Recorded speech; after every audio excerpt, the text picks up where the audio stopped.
Bonjour à tous, très heureux de vous retrouver. Regardons ensemble les titres de l'actualité de ce dimanche 29 novembre. Et à la une, il y a la loi sécurité globale de l'article 24 concernant le droit de filmer la police au cœur de manifestations hier sur l'Hexagone. Après l'agression du producteur Michel Zecler, 4 policiers ont été placés en garde à vue vendredi après-midi. Le chef de l'État Emmanuel Macron s'est exprimé sur Twitter en déclarant ces images d'inacceptables.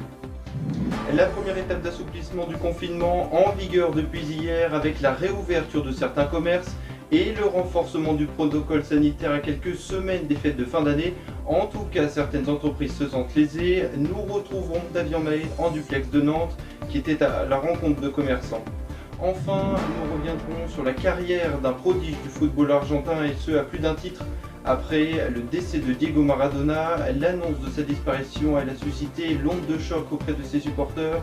Le footballeur a été inhumé vendredi, les supporters étaient venus nombreux pour ses obsèques.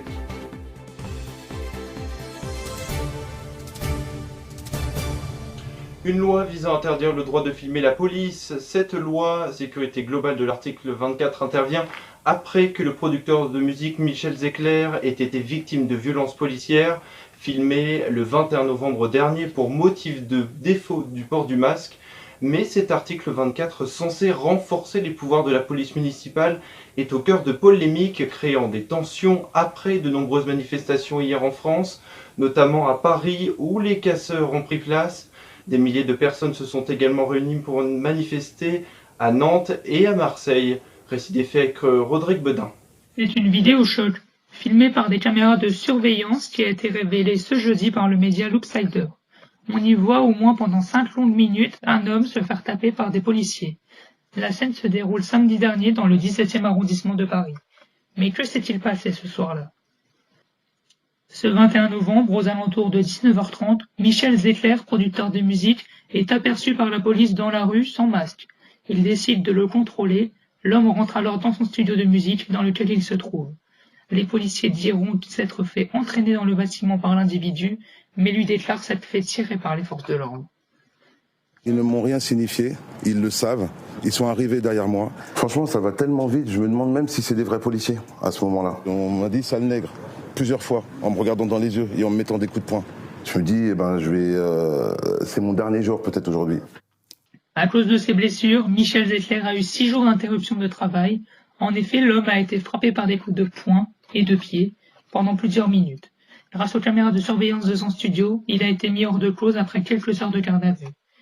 Ce samedi soir, 4 policiers sont toujours entendus par les enquêteurs et ont été suspendus. L'homme a porté plainte à la police des polices et réclame la condamnation des policiers par la loi s'il en reste une. Les policiers continuent de nier les faits, une affaire dans un contexte difficile avec l'article 24, la loi de sécurité globale qui vise à l'encadrement des vidéos montrant des policiers. Ce sont pourtant elles qui ont permis à la victime d'être innocentée. Ce samedi après-midi, plus de 133 000 personnes se sont donc rassemblées pour protester contre cet article, en région, mais aussi à Paris où les manifestations ont vite dégénéré. Une banque, un kiosque, une brasserie, des voitures et un immeuble ont été incendiés. L'article 24 sera réécrit, a promis le Premier ministre Jean Castex. De son côté, Gérald Darmanin, le ministre de l'Intérieur, s'est félicité jeudi soir de la rapidité de saisie de l'IGPN. Enfin, le président de la République a écrit ce vendredi soir une longue lettre pour dénoncer les actes commis contre Michel Zecler. L'actualité de ce dimanche, c'est aussi cette première étape d'assouplissement vers un déconfinement le 15 décembre prochain. Si la situation épidémique le permet, le président de la République Emmanuel Macron s'est exprimé mardi pour annoncer les modalités de celui-ci en 3 étapes. Jeudi, les ministres du gouvernement à tour de rôle sont revenus en détail sur ces dispositions. Mais que devons-nous en retenir ? Des explications de Maïki Suplon. Emmanuel Macron s'est adressé aux Français mardi dernier. Il a annoncé un assouplissement des mesures sanitaires. Il a annoncé que les attestations de déplacement restent nécessaires. Les petits commerces comme les librairies, les salons de coiffure pourront rester ouverts jusqu'à 21h ou plus, en respectant les 8 mètres carrés par client. Les auto-écoles et les agences immobilières ont ouvert depuis hier. À partir du 15 décembre, la fin du confinement. Un couvre-feu sera instauré de 21h à 7h du matin, sauf le 24 et 31 décembre, pour les fêtes de fin d'année. Le 20 janvier, si les contaminations restent au-delà de 5000 contaminations par jour, les salles de sport et les restaurants restent ouverts, tandis que les lycées pourront accueillir la totalité des élèves et les universités pourront rouvrir dès le 15 février 2021. Depuis hier, de nombreux commerces dits non essentiels ont pu rouvrir à l'heure du Black Friday et à 25 jours seulement de Noël, mais tous les commerces et entreprises ne peuvent pas reprendre pour l'heure. Bonjour Davian Mahé, vous êtes parti à la rencontre de commerçants dans votre région. Que pensent-ils de cet assouplissement ? Bonjour Steven, alors en effet je me trouve ici juste devant un centre commercial qui la plupart de ses boutiques a rouvert ce matin après un mois de fermeture, comme les grandes enseignes comme Zara, Sephora ou encore La Grande Récré. Ces entreprises et ces boutiques qui font 3/4 de leur chiffre d'affaires presque pendant ces périodes de novembre et de décembre. On le sait, hein, bien sûr, des dettes et même un manque de chiffre d'affaires va se faire ressentir. Mais dans tous les cas, ces magasins seront réouverts à partir d'aujourd'hui et notamment le dimanche. Et justement, j'ai été à la rencontre, Steven, de ces personnes qui ont été refaire les achats de Noël, qui ont fait leurs achats, qui n'ont pas commandé sur les plateformes de e-commerce. Je me suis sur le terrain juste derrière avec ce reportage. On ne pouvait pas espérer plus belle météo pour ce jour si particulier. Après un long mois de fermeture, c'est la délivrance. Ce jeudi 28 novembre marque la réouverture des commerces dites de non essentiels à la vie du pays. Nous sommes allés justement à la rencontre de ces commerçants qui ont rouvert hier. Quel est le sentiment après un mois de fermeture ? On est content, on est heureux de rouvrir après un mois. Surtout qu'on a déjà eu le mois de mars et avril de cette année, donc ça fait beaucoup quand même en une année. La réouverture à ce moment-là de l'année peut remonter le chiffre d'affaires. Les 3 gros mois de l'année, et le plus gros c'est décembre évidemment, mais autrement c'est novembre, décembre, janvier. Non, ça ne rattrapera pas du tout le manque à gagner là. Et quels sont les protocoles mis en place dans votre point de vente ? Il y a le nombre déjà de personnes au mètre carré, donc nous on a le droit à 15 personnes au mètre carré, on a le gel, sens de circulation, infection des vêtements, on les met en journée derrière dans la réserve, on a les cabines à désinfecter. Quelle est l'émotion aujourd'hui, le jour de la réouverture ? Nous sommes très heureux de rouvrir et de retrouver notre clientèle. Depuis notre ouverture, on a un flux constant de personnes et avec des achats éthiques et solidaires, puisque nous sommes une boutique éthique et solidaire. Nous n'avons pas ouvert du tout du mois de novembre. Et comme on n'avait pas ouvert non plus au premier confinement, donc les pertes sont assez conséquentes. C'est vraiment une situation assez bizarre. On est plutôt content de ce que pour l'instant nous réalisons. Les mesures mises en place. L'affichage est mis en boutique, le masque obligatoire, les gestes barrières, le gel est à disposition du client en entrant et nous avons possibilité d'avoir 4 personnes en même temps. Et certains commerces n'ont pas pu réouvrir, notamment les bars et les restaurants qui ont gardé le rideau fermé. Mais c'est aussi le cas des cinémas qui devront rester fermés jusqu'au 15 décembre si la situation sanitaire le permet. Ce sont également les clients qui étaient ravis de retrouver les petits commerçants en ce jour de réouverture. Quel est le sentiment aujourd'hui, jour de réouverture des commerces ? En fait là c'était plus un besoin, puisque là voilà, il manquait des choses d'hiver, donc c'était plus ceci plutôt que d'aller vraiment dans les magasins. Et puis ça permet de voir qu'il y a un peu plus de vie que d'habitude aussi. Vous allez quand même garder les restrictions Non, on va garder les restrictions. Là c'est vraiment parce qu'après il y aura pas, moi j'aurai pas de possibilité de refaire des boutiques. Puis autrement on va faire attention de toute façon de ne pas aller plus que ce qu'on fait d'habitude. J'ai plus fait du click and collect avec certains magasins. Des grandes structures, des choses comme ça. Donc, je suis plus restée en effet sur du local. Mais c'est tout de même un air de Noël et un peu plus de joie qui a régné dans les rues commerçantes ce samedi. Toujours en France, la Cour d'assises spéciale de Paris a annoncé hier la reprise éventuelle mercredi prochain du procès des attentats de janvier 2015 après que l'un des suspects ait été testé positif au Covid-19. Il en va de l'évolution de son état de santé après que le procès ait été suspendu le 31 octobre dernier. À l'étranger, les combats font rage dans la région du Tigré, en Éthiopie, où ce sont 32 tonnes d'aides humanitaires qui ont été envoyées vendredi par l'ONU afin de maintenir l'aide des 40 000 réfugiés éthiopiens au Soudan, dont de nombreux enfants. L'armée éthiopienne continue son offensive, notamment sur la capitale Mekele, malgré l'ambition du gouvernement éthiopien de réaffirmer l'ordre dans cette région. La communauté internationale, elle, craint une grave crise humanitaire et un lourd bilan humain de civils.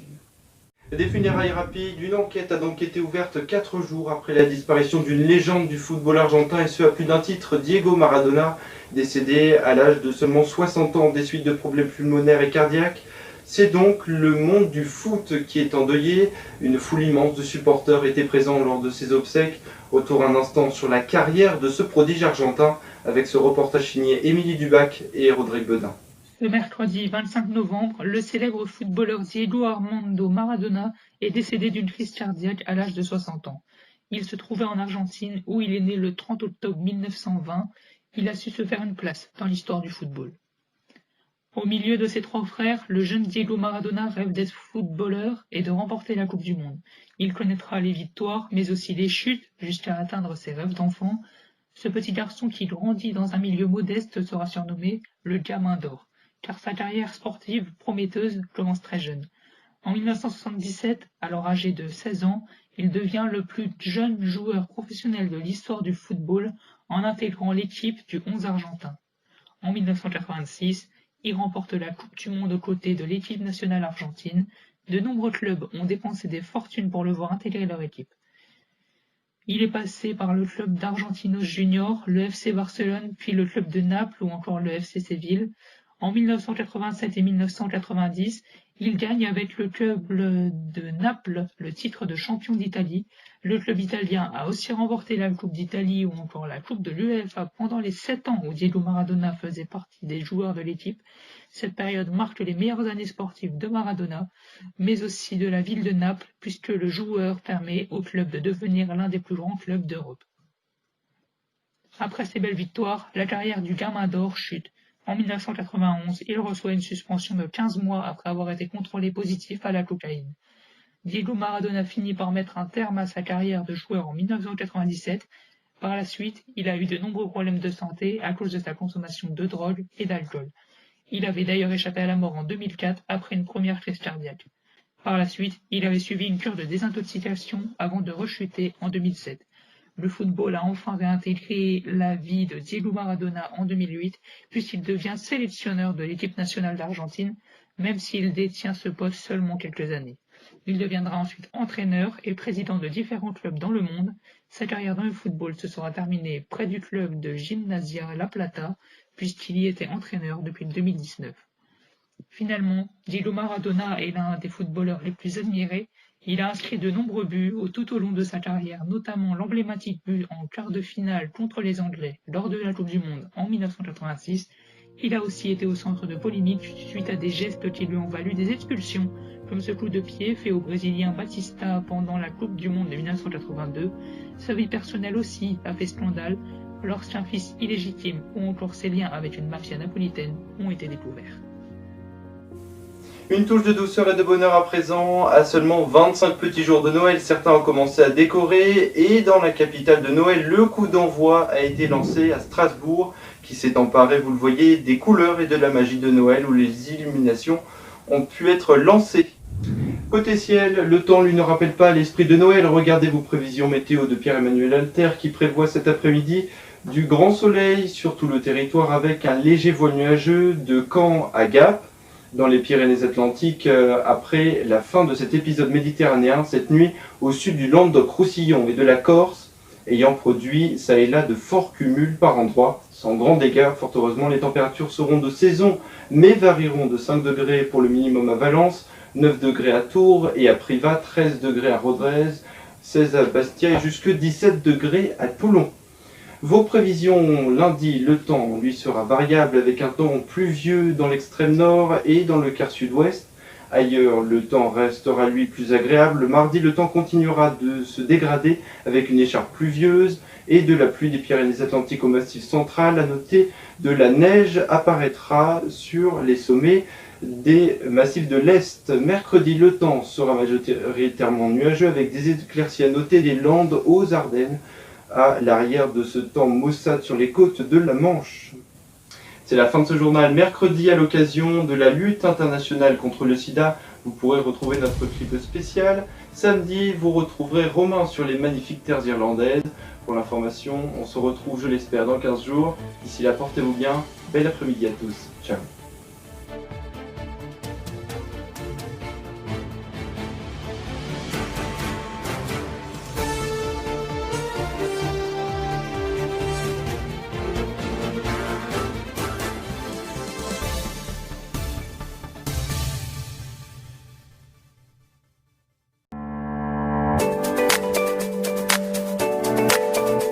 Je vous donne rendez-vous samedi prochain à 10h sur AR1 pour le 12e numéro du mag Découverte.